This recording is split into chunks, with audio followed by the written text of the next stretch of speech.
அனைவருக்கும் வணக்கம். இன்றைக்கு மூடல் தளத்துல எவ்வாறு ஒரு வேர்டில் இருக்கக்கூடிய ஒரு கொஸ்டின் ஒரு 10 கேள்வி இருக்கு அப்படின்னும் போது அந்த வினா வங்கியை எவ்வாறு பதிவேற்றுவது என்பதை தான் இந்த காணொளி வாயிலாக நம்ம வந்து பார்க்க போகின்றோம். அதற்கு முதலாவதாக நம்மளுடைய மூடல் தளத்துக்கு நம்ம செல்லுவோம். என்னுடைய மூடல் தளத்துக்கு நான் சென்றுட்டேன். இதுல என்னுடைய கோர்ஸ் கோட் நான் கிளிக் பண்ணிடுறேன். கிளிக் பண்ணிட்டு நான் வந்து இப்போ வந்து ஒரு குவிஸ் தான் நான் வந்து வைக்க போகிறேன். அது நாளைக்கு வகுப்பு இருக்கிறனால நான் ஒரு இபிடி வந்து எப்படி கொஷின் பேங்க்லேருந்து எப்படி வந்து மூடல் தளத்துக்கு வந்து கன்வெர்ட் பண்ணுறது, இம்போர்ட் பண்ணுறது அப்படின்றத தான் இதில் பார்க்க போகிறோம். இபிடி அப்படின்றதுனால முதல் வாரத்திலே நம்ம இபிடி வச்சுருவோம். அதனால் நம்ம எந்த வாரத்தில் குவிஸ் வைக்க போகிறோமோ அந்த வாரத்தை நம்ம வந்து செலக்ட் பண்ணிக்கணும். நான் முதல் வாரத்தை செலக்ட் பண்ணிக்கிறேன். செலக்ட் பண்ணிவிட்டு அதில் ஆட் அண்ட் ஆக்டிவிட்டி ஆர் ரிசோர்ஸ்னு இருக்கு இல்லையா, இதை நான் கிளிக் பண்ணிடுறேன். கிளிக் பண்ணிவிட்டு குவிஸ் அப்படின்னு இருக்கு இல்லையா, இதை நான் கிளிக் பண்ணிடுறேன். இது என்ன மாதிரியான குவிஸ் அப்படின்னு சொல்லிட்டு அதுக்கு பேர் கொடுக்கணும். அதாவது CA1, CA2, CA3 அந்த மாதிரி இது என்ன மாதிரி குவிஸ் அப்படின்றத பேர் கொடுக்க போகிறேன். நாங்கள் திறனறி தேர்வு அப்படின்னு தான் இதை வந்து சொல்லுவோம்.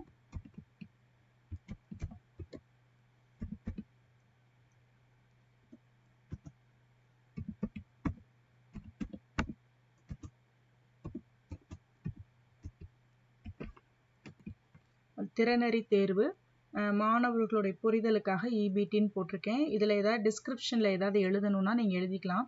எப்போதுமே ஒரு வினாத்தாள் அப்படின்னாலே கட்டாயமாக அதில் வந்து மார்க்கும் டைமும் அதில் வந்து கட்டாயமாக இருக்கணும். அதனால முதலாவதாக டைமிங் வந்து நம்ம செட் பண்ணிக்க போகிறோம். டைமிங் அப்படின்னு உள்ளே வந்தோடனே இந்த குவிஸ் வந்து எத்தனை மணிக்கு உங்களுக்கு ஓப்பன் ஆகணும், எந்த தேதியில் எத்தனை மணிக்கு ஓப்பன் ஆகணும், எத்தனை மணிக்கு க்ளோஸ் ஆகணும், எவ்வளோ நேரம் இந்த கேள்வி வந்து அவங்களுக்கு வந்து இருக்கணும் அப்படின்றத தான் இதில் வந்து நம்ம சொல்ல போகிறோம். அதுக்கு முதலாவதாக என்னேபிள்னு இருக்கு இல்லையா, இந்த இடத்துல நம்ம கிளிக் பண்ணிக்கணும். கிளிக் பண்ணிவிட்டு நான் என்னுடைய டேட்டா மாற்றுறேன். 16ஆம் தேதி ஜூன் 2021. எத்தனை மணிக்கு எனக்கு குவிஸ் ஓப்பன் ஆகணும்னா 12 மணிக்கு 12:15க்கு என்னுடைய குவிஸ் ஓப்பன் ஆகணும். எப்பொழுது வந்து இந்த குவிஸ் வந்து முடியணும் அப்படின்னும் போது இங்கனக்குள்ளே நான் எனேபிள் கிளிக் பண்ணிவிட்டு அதே 16ஆம் தேதி நான் கிளிக் பண்ணிக்கிறேன். நம்ம 2 நாள் இல்லை ஒரு நாள் முழுவதுமாக கூட இதை வந்து நம்மளால் ஓப்பனில் வச்சுக்க முடியும். அதே 12 மணி 12:50க்கு நான் இதை இந்த குவிஸ் வந்து க்ளோஸ் ஆகணும் அப்படின்றத வந்து நான் இதில் வந்து செட் பண்ணிட்டேன். எவ்வளோ நேரம் வந்து பிள்ளைங்க வந்து குவிஸ் அட்டன் பண்ணலாம் அப்படின்னா வந்து 10 கேள்வி இருக்குது. அதனால நான் என்ன பண்ணுறேன்னா 30 நிமிடங்கள் வந்து இதுக்கு போடுறேன். 30 minutes. நீங்கள் வந்து இதை வந்து ஹவர்ஸு எதுனாலும் நீங்கள் வந்து செலக்ட் பண்ணிக்கலாம். நான் 30 minutes போடுறேன். அதற்கடுத்து வென் டைம் எக்ஸ்பயர் அப்படின்னு கேட்டிருக்காங்க. இதில் நான் என்ன பண்ணுறேன் அப்படின்னு பார்த்தீங்கன்னா open attempts are submitted automatically அப்படின்றத நான் கிளிக் பண்ணுறேன். நீங்கள் ஏதாவது கிரேஸ் டைம் கொடுக்கணும் அப்படின்னா கூட நீங்கள் வந்து என்ன பண்ணிக்கலாம், கொடுத்துக்கலாம். ஆனால் நான் இதை தான் செலக்ட் பண்ணுறேன். அதுக்கடுத்து கிரேட் அப்படின்னு சொல்லும் போது நான் கிரேட் வந்து நான் எதுவும் கொடுக்கல, இபிடின்றனால நான் 0 கொடுக்குறேன். எத்தனை அட்டெம்ப்ட் வந்து அவங்க வந்து எழுதலாம் அப்படின்னும் போது ஒரே ஒரு முறை மட்டும்தான் அவங்க வந்து அட்டெம்ப்ட் பண்ண முடியும் அப்படின்றத வந்து நான் போட்டுறேன். அதற்கடுத்து லே அவுட், ஒரு பேஜில் எத்தனை கேள்விகள் இருக்கலாம் அப்படின்றதான் இது. நான் 10 கேள்வி கொடுக்குறேன் அப்படின்னும் போது ஒரே பேஜில் 10 கேள்வி வரணும்னா எவ்ரி 10 கொஸ்டின்ஸ் அப்படின்றத வந்து நீங்கள் கிளிக் பண்ணலாம். ஆனால் இதில் என்ன ஒரு இது இருக்குன்னா, ஒரே பேஜில் 10 கேள்வியும் வந்துச்சுன்னா அவங்க வந்து ஸ்க்ரீன்ஷாட் எடுத்து அனுப்புறதுக்கு வந்து வாய்ப்பு இருக்குது. அதனால் நான் என்ன பண்ணுறேன்னா எவ்ரி கொஸ்டின் அப்படின்றத கிளிக் பண்ணுறேன். அப்போ ஒரு பேஜுக்கு ஒரு கேள்வி தான் வரும். அப்போ நீங்கள் கேட்கலாம், அப்போ இதை ஸ்க்ரீன்ஷாட் எடுக்க மாட்டாங்களா அப்படின்னு சொல்லும் போது ஸ்க்ரீன்ஷாட் எடுப்பாங்க. ஆனால் 10 கேள்வி 20 கேள்வின்னு சொல்லும் போது அவங்க ஸ்க்ரீன்ஷாட் எடுத்து அனுப்புறதுக்குள்ளேயும் நம்ம டைமிங் செட் பண்ணியிருக்கோம் இல்லையா, அந்த டைமிங்லாம் முடிஞ்சிடும். அதனால் எவ்ரி கொஸ்டின்ஸ்ன்றதை கிளிக் பண்ணுறேன். இல்லாட்டி ஒரு பேஜில் 2 கேள்வி வரணும் அப்படின்னா கூட நம்ம அப்படி கூட நம்ம ஆப்ஷன்ஸ் வந்து நம்ம கிளிக் பண்ணிக்கலாம். அதற்கடுத்து கொஸ்டின் பிஹேவியர், இதில் பார்த்தீங்கன்னா கொஸ்டின் வந்து ஸ்டஃபிள் கொஸ்டினாக இருக்கணும் அப்படின்றதுக்கு நான் எஸ் கொடுத்துட்றேன். அதற்கடுத்து ரிவ்யூ ஆப்ஷன்ஸ், இதுக்கு ரொம்ப கட்டாயமாக நம்ம வந்து பண்ணணும். அதாவது நம்மளுடைய தேர்வு முடிஞ்ச உடனேயே பிள்ளைகளுக்கு வந்து எது மட்டும் போய் சேரலாம் அப்படின்னா வந்து மார்க் மட்டும் அவங்களுக்கு பார்க்கறதுக்கு வந்து அனுமதி வந்து நம்ம கொடுக்கணும். மற்ற எதுக்குமே நம்ம அனுமதி கொடுக்கக்கூடாது. கொடுக்கக்கூடாதுன்னு இல்லை, நீங்கள் உங்களுடைய இஷ்டம்தான். இருந்தாலும் இந்த ஆன்சர் வந்து சரியா தவறா அப்படின்னு பிள்ளைகளுக்கு தெரிஞ்சிச்சுன்னா அதை வந்து அவங்களுடைய பர்சனல் குரூப்பில் வந்து அவங்க வந்து ஃபார்வர்ட் பண்ணிடுவாங்க. அதனால நம்ம என்ன பண்ணலாம் அப்படின்னு பார்த்தீங்கன்னா, மார்க் மட்டும், அதாவது சப்மிட் பண்ண உடனே இமீடியட்டாக அவங்களுக்கு வந்து தெரிய வேண்டியது மார்க் மட்டும்தான். அதனால அதை மட்டும் நான் கிளிக் பண்ணிக்கிறேன். அதனால மேலே நீங்கள் கிளிக் பண்ணாலே எல்லாமே வந்து அன்டிக் ஆயிரும். அதில் மார்க்கும் ஃபீட்பேக்கும் இருக்கும். நான் ஒருவேளை ஓவரால் ஃபீட்பேக் நான் கொடுத்தேன்னா அதை நான் விசிபிளாக காட்டலாம். நான் ஃபீட்பேக் கொடுக்கல, இபிடி அப்படின்றனால ஃபீட்பேக் கொடுக்கல. அது மட்டும் இல்லாமல் மற்ற இருக்கக்கூடிய ஆப்ஷனுக்கும் நான் எல்லாத்துக்குமே என்ன பண்ணுறேன்னா நான் வந்து அன்டிக் தான் பண்ண போகிறேன். மேலே கிளிக் பண்ணாலே எல்லாமே. அதற்கடுத்து அப்பியரன்ஸ். ஒருவேளை நான் இமேஜ் ஃபைல் ஏதாவது கொடுத்துருந்தேன்னா நான் அதை கிளிக் பண்ணிக்கலாம். அது ஸ்மாலாக இருக்கணுமா லார்ஜாக இருக்கணுமான்றதை கிளிக் பண்ணிக்கலாம். நான் எதுவுமே அதில் வந்து நான் கொடுக்கல. அதற்கடுத்து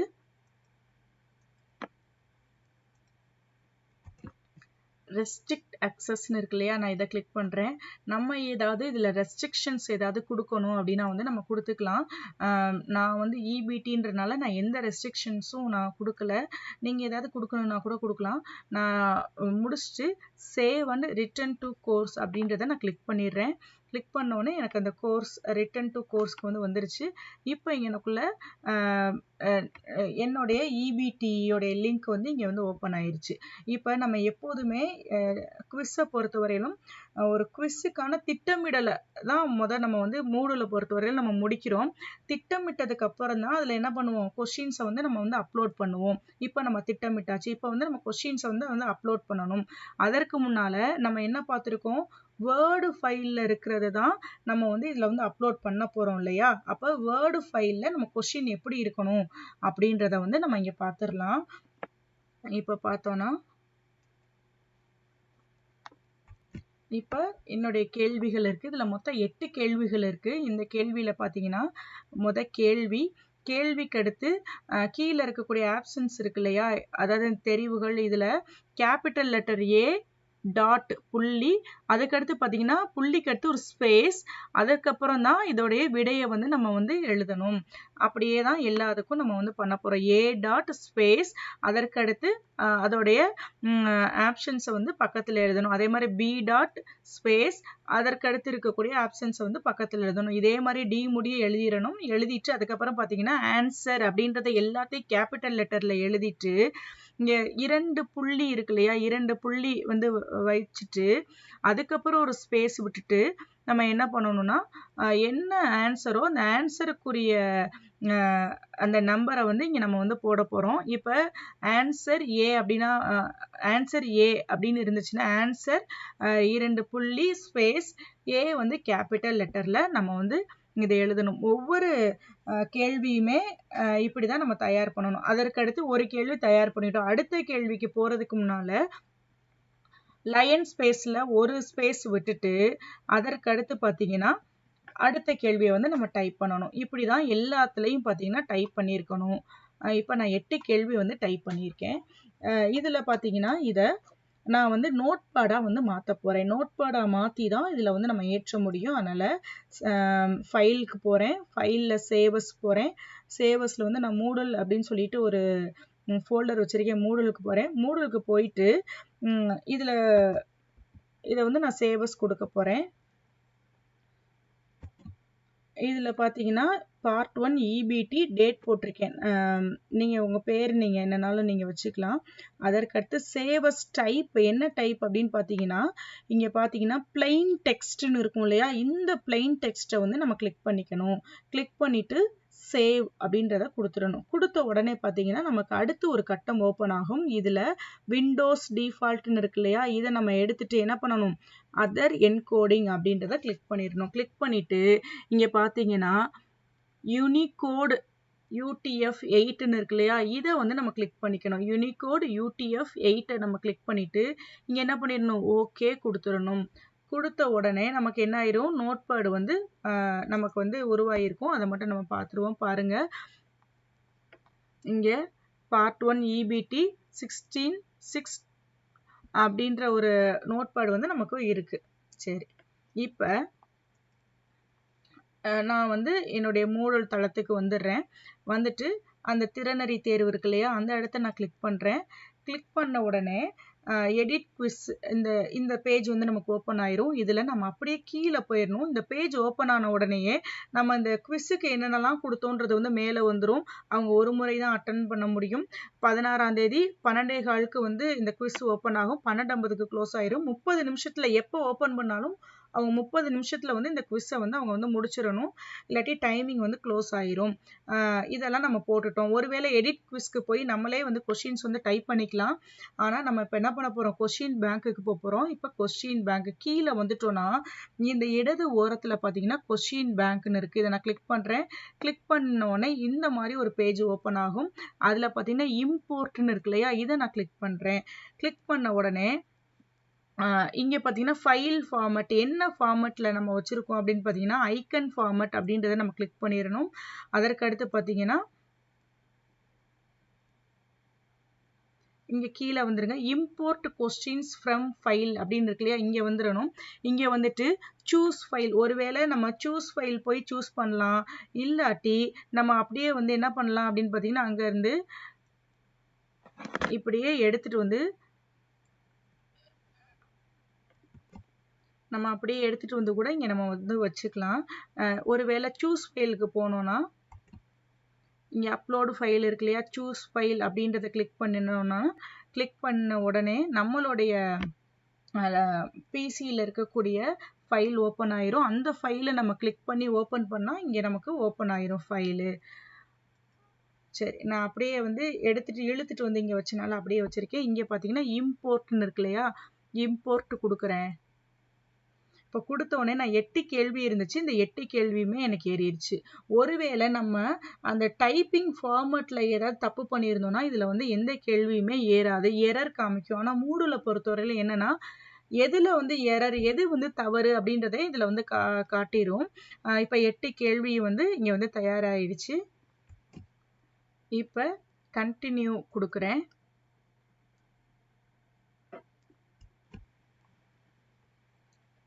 இதில் பார்த்தீங்கன்னா கொஷின் பேங்க்கில் என்னென்னலாம் இருக்கோ அது எல்லாமே வந்து உங்களுக்கு காமிக்கும். வேறு ஏதாவது கேள்விகள் இருந்தாலும் இதில் வந்து நமக்கு வந்து காட்டும்.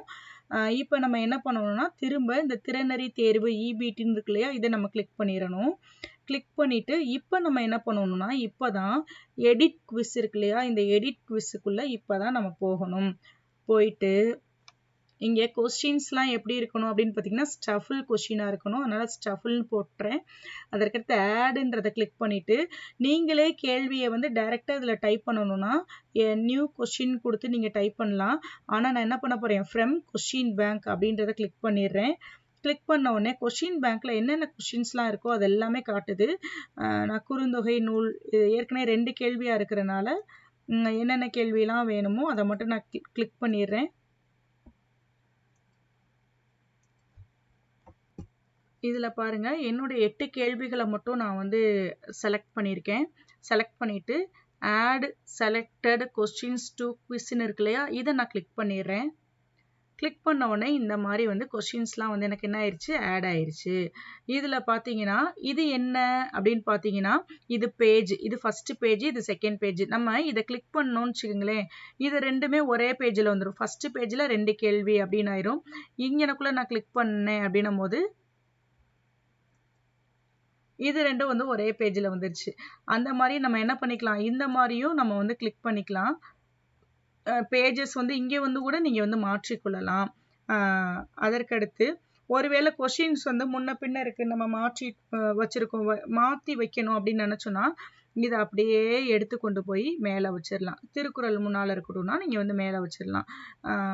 இந்த மாதிரி வந்து கொஷின்ஸையும் நம்மளால் என்ன பண்ண முடியும், எடுத்து மாற்றிக்கொள்ள முடியும். சரி, ஒவ்வொரு பேஜ்லேயும் ஒவ்வொரு கேள்வி இருக்கிற மாதிரி நான் வந்து கொண்டு வந்திருக்கேன். மேலே மேக்ஸிமம் மார்க் 8 கொடுத்துட்றேன். கொடுத்துட்டு இங்கே சேவ் அப்படின்றத வந்து நான் என்ன பண்ண போகிறேன், கொடுக்க போகிறேன்.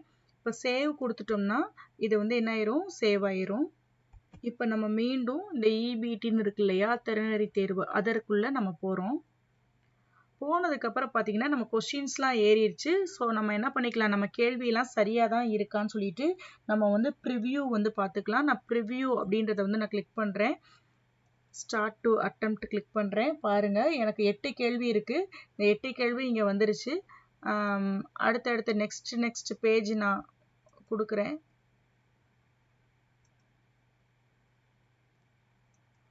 எல்லா கேள்வியும் சரியா இருக்கா அப்படின்றத வந்து நான் பார்த்துக்கலாம்.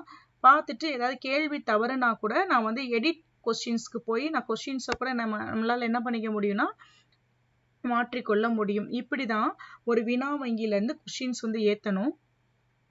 ஸ்டூடெண்ட்ஸ்லாம் இதை வந்து அட்டன் பண்ண உடனே நமக்கு வந்து கிரேடு ஷீட்டில் போய் நம்ம என்ன பண்ணிக்கலாம்னா நம்ம வந்து இதை வந்து பார்த்துக்கலாம், எவ்வளோ பேர் எவ்வளோ மார்க் எடுத்திருக்காங்க அப்படின்னு சொல்லிட்டு. சரி, ஸ்டூடெண்ட்ஸ்லாம் கொஸ்டின் அட்டன் பண்ணதுக்கப்புறம் எப்படி வந்து கிரேடு பார்க்குறது அப்படின்னு இருக்கும் இல்லையா. ஆனால் இப்போ தான் நான் EBT வந்து நான் வந்து தயாரிச்சிருக்கேன். ஒருவேளை இப்போயே நான் EBT தயாரித்து இங்கே வைக்கும் போது எல்லா ஸ்டூடெண்ட்ஸுமே இதை வந்து பார்ப்பாங்க. அதனால நான் எடிட்குள்ளே போய் ஹைடு கொடுக்குறேன். இது பார்த்தீங்கன்னா ஸ்டூடெண்ட்ஸ்க்கு மட்டும் ஹிடன் ஃப்ரம் ஸ்டூடெண்ட்ஸ்க்கு மட்டும் இது வந்து ஹிடனாக இருக்கும். நான் எப்போ EBT கொடுக்குறனோ அப்போ வந்து நான் இதை வந்து என்ன பண்ணிக்கலாம்னா ஓப்பன் பண்ணிக்கலாம். அதற்கடுத்து பார்த்தீங்கன்னா எப்படி கிரேடு பார்க்குறது அப்படின்னா வந்து ஏற்கனவே இது நான் ஒரு இதுக்கு போட்டு வச்சுருந்தேன். அதில் 2-3 பேர் வந்து அட்டன் பண்ணியிருக்காங்க. அப்போ மாடல் கொஷின், இது வந்து வேறு கொஷின். ஏற்கனவே EBT இப்போ தான் நம்ம தயாரிச்சிருக்கோம், அதை யாருமே அட்டன் பண்ணல. இது ஏற்கனவே ஒரு சில பேர் அட்டன் பண்ண கொஷின், அதை நான் காமிக்க போகிறேன். மாடல் கொஷின் அப்படின்னு இருக்குது. இதை நான் கிளிக் பண்ணுறேன். கிளிக் பண்ண உடனே பார்த்தீங்கன்னா கீழே வந்துடணும். கீழே வந்த உடனே இடது பக்கம் பார்த்தீங்கன்னா கிரேட் அப்படின்னு இருக்கும். இங்கே பாருங்கள், இந்த இதுக்கு பக்கத்துலேயே கிரேடுன்னு இருக்குது. அந்த கிரேடை வந்து நான் கிளிக் பண்ணுறேன். கிளிக் பண்ண உடனே பார்த்தீங்கன்னா கிரேடர் ரிப்போர்ட் அப்படின்னு இருக்குது. இதில் பார்த்தீங்கன்னா யார் யாரெல்லாம் அட்டன் பண்ணியிருக்காங்க, எவ்வளவு மதிப்பெண் அப்படின்றது வந்து இதில் வந்து வந்துருச்சு.